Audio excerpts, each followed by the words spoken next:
우리 아이들이 살아갈 미래에 우리는 무엇을 준비해주면 좋을까? 우리가 지금 현재 함부로 판단하지 말자는 거예요. 아무짝에도 쓸모없어질 기술일 수 있다는 거예요. 아이들에게 죄책감을 갖고 사는 편이 차라리 낫습니다. 미안합니다. 고맙습니다. 유쾌한 밤.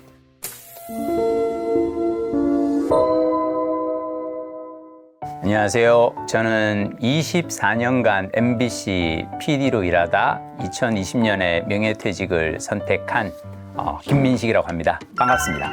안녕하세요. 반갑습니다.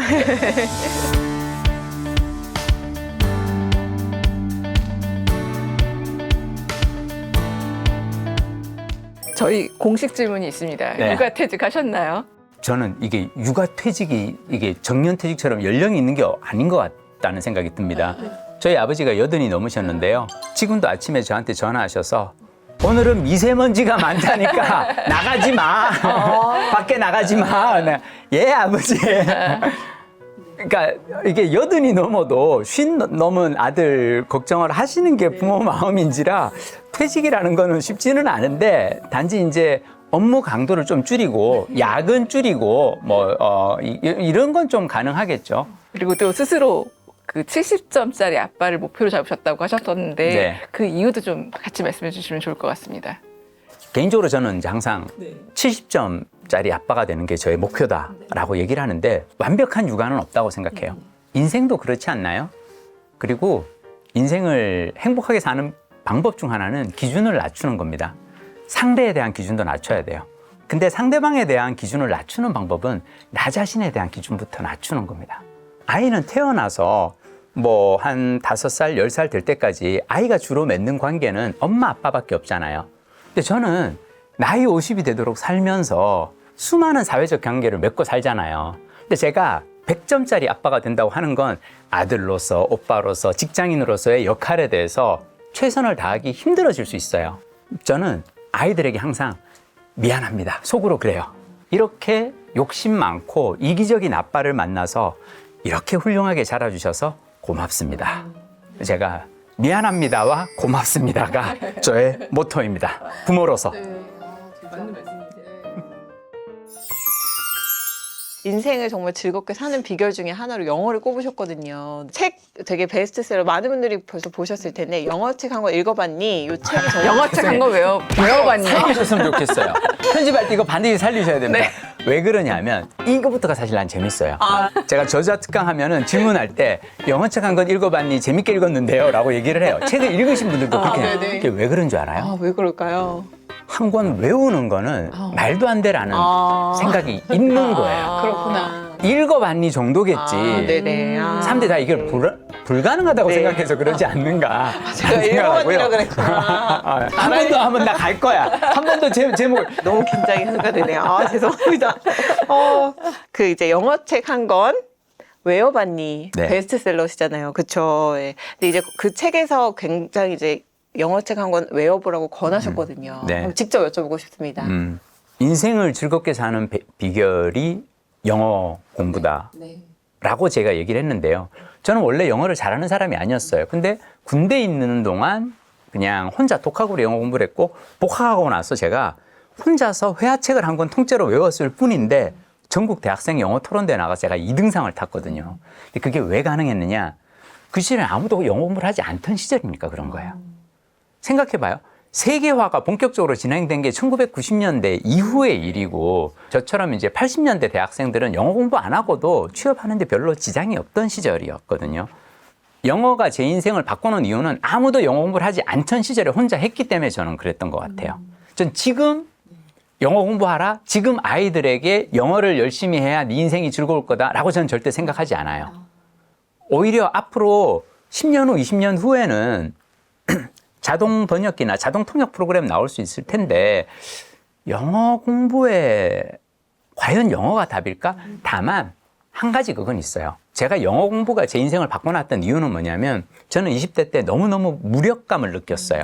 자원공학과를 다니면서 석탄 채굴학하고 석유시추공학을 배웠는데 석유 한 방울 안 나오는 나라에서 무슨 석유시추공학이야. 되게 멘붕이었거든요.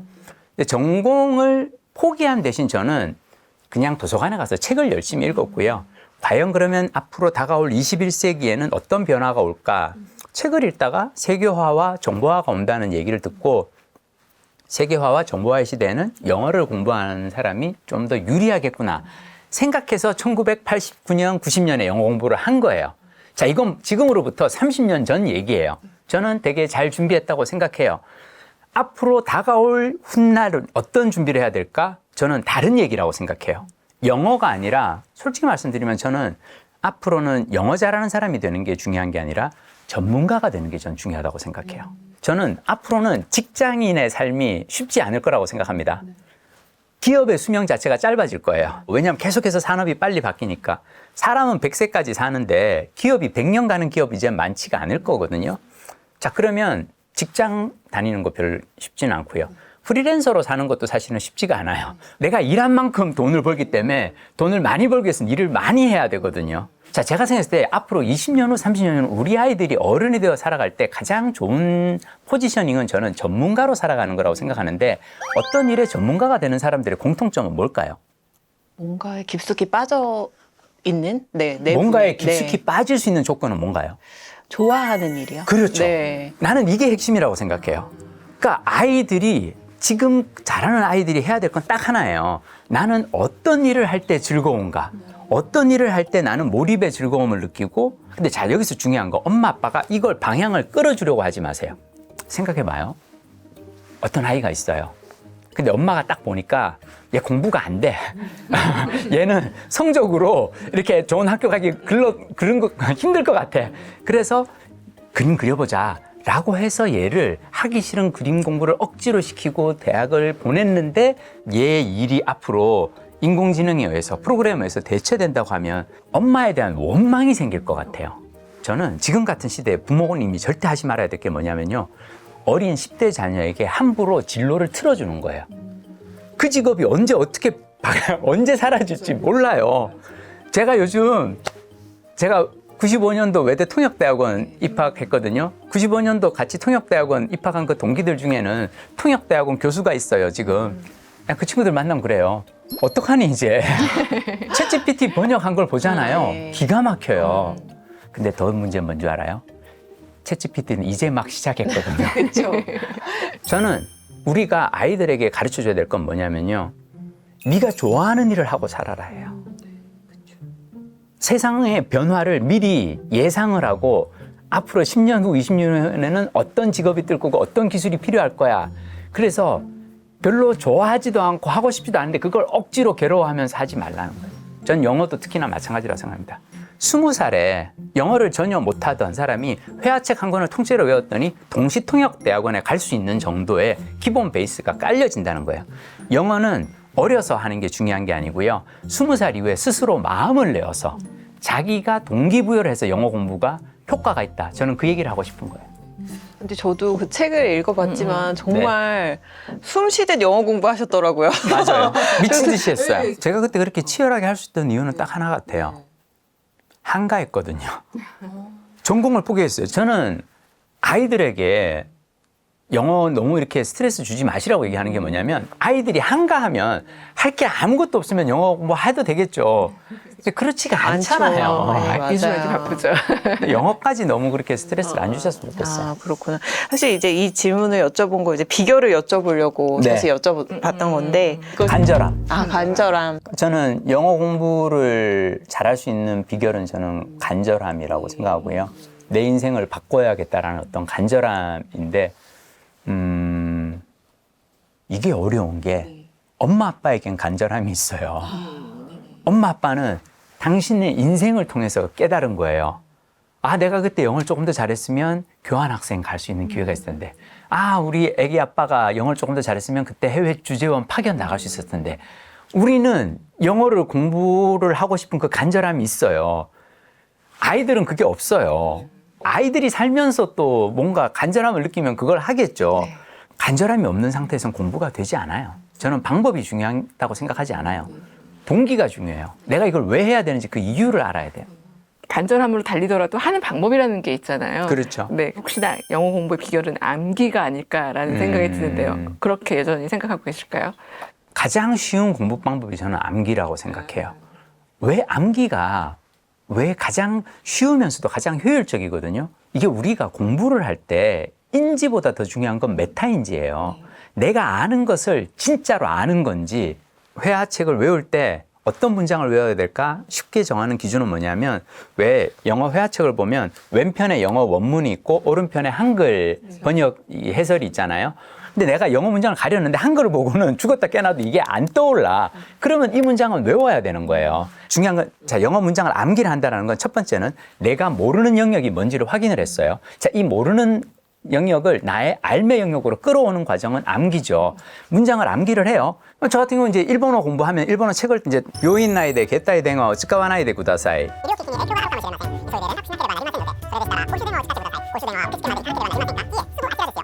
자, 이게 일본어 책을 한 권을 외우면 이렇게 되거든요. 내가 무지의 영역에 있는 걸 지의 영역으로 끌어오는 가장 확실한 방법은 암기라고요. 이제 영어 이야기를 하다 보니까 네네. 요즘에 자녀 교육에 다들 관심이 많으시고 그렇죠. 영어 공부법도 정말 막 엄마표, 아빠표 뭐 영어도 하고 이제 그런 영어 공부법들이 있거든요. 일단 이런 현상에 대해서 한번 여쭤보고 싶고, 피디님도 혹시 이렇게 아이랑 즐겁게 영어를 하기 위해서 좀 같이 뭔가 해보신 적이 있으실까요? 그러면 그런 경험들이 있으실지도 궁금해요. 제가 생각하는 엄마표 영어 공부의 훌륭한 버전은 엄마가 영어 공부를 혼자 하는 거예요. 그래서 엄마가 인생이 달라지는 걸 보여주는 거예요, 아이한테. 제가 몇 주 전에 전철에서 정말 친절한 어떤 분을 만났어요. 난 그분이 너무 지금도 그분의 그 환한 미소가 잊혀지지가 않는데, 어떤 60대 아주머니께서 전철에서 피디님이시죠?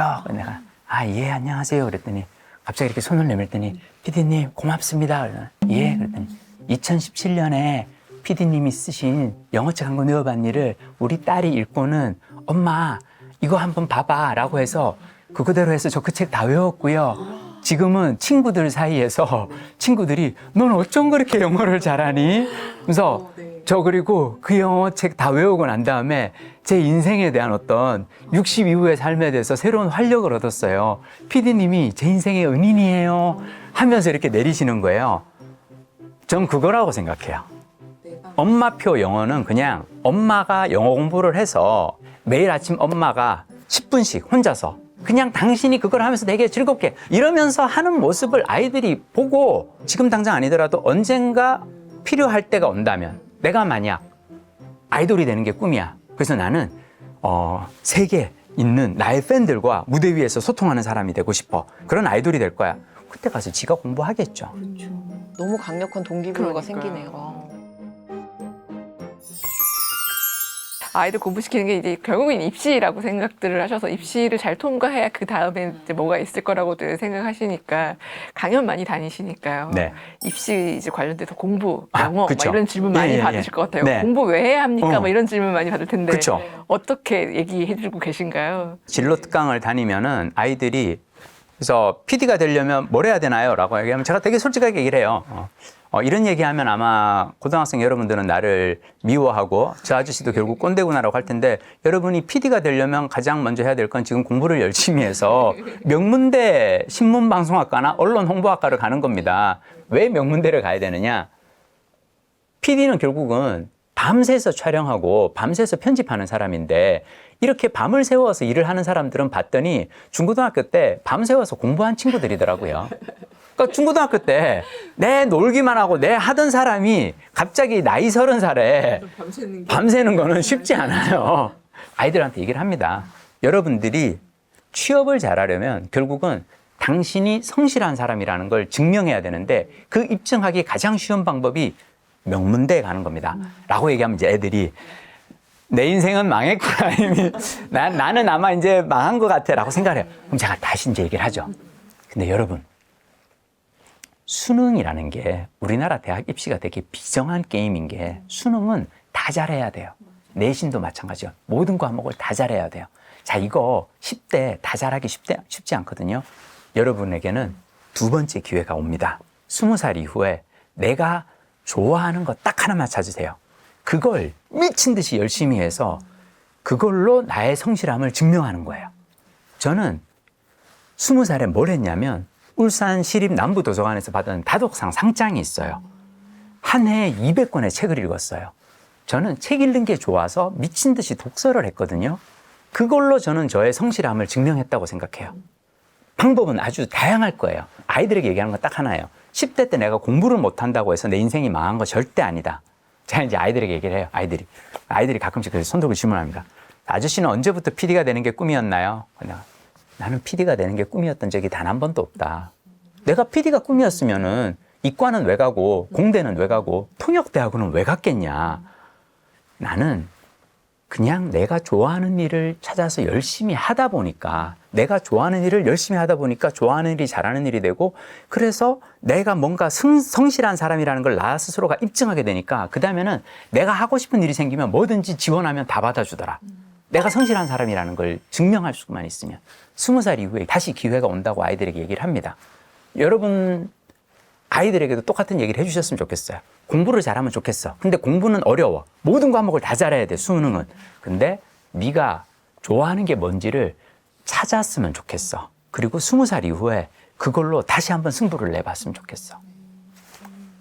공부하라는 얘기를 안 했다라고 하셨어요. 이게 실천이 쉽지 않거든요. 그쵸. 근데 공부하라는 말을 굳이 하지 않으신 이유 궁금합니다. 그냥 솔직히 말씀드릴게요. 남이 하라고 해서 그 일을 잘할 수 있다면 세상에 못할 일이 뭐가 있겠어요. 걱정을 해서 걱정이 없어지면 걱정할 일이 없겠네. 마찬가지예요.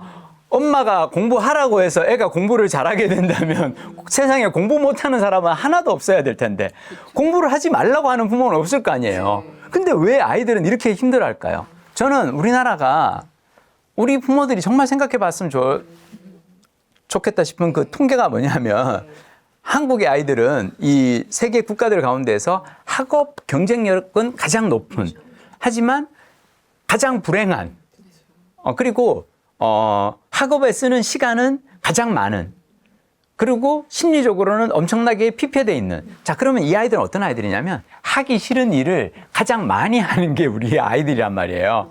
근데 아이들이 왜 이렇게 사는 줄 알아요? 부모님들이 강요해서. 아니에요.